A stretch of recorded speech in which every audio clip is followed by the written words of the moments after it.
বিরতির পর স্বাগত। সিভিক ভলান্টিয়ারদের দাদাগিরি এবার বাংলায়, তাদের অত্যাচারে বাংলার ট্রাক ড্রাইভাররা এবার ধর্মঘটের ডাক। বুধবার থেকে 72 ঘন্টা অবরোধের ঘোষণা federation of West Bengal truck operators অ্যাসোসিয়েশনের।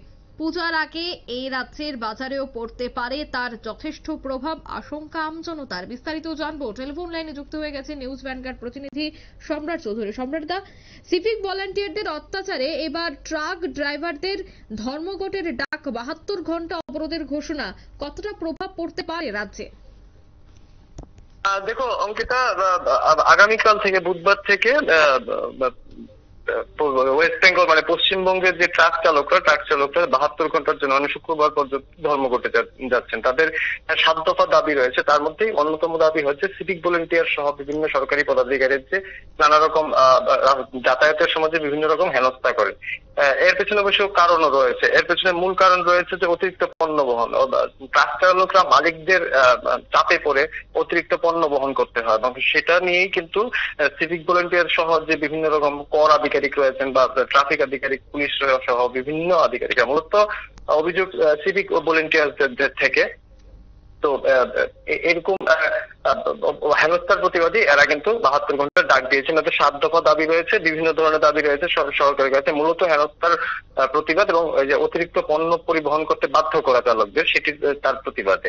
রাজ্যের প্রেক্ষাপটে যদি দেখা যায়, আপাতত রাজ্যে কিন্তু সমস্ত যে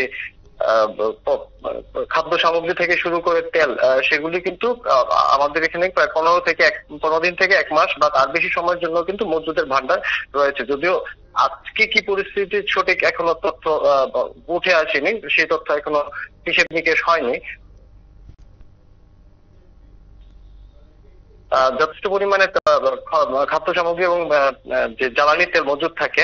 তাছাড়া জ্বালানি তেল যেহেতু আমাদের আসামের বিভিন্ন ডিপো থেকে আসে এবং ধর্মনগরে একটা আমাদের ডিপো রয়েছে, সেক্ষেত্রে আপাতত কিন্তু রাজ্যে তেমন কোনো সংকটের সম্ভাবনা দেখা যাচ্ছে না।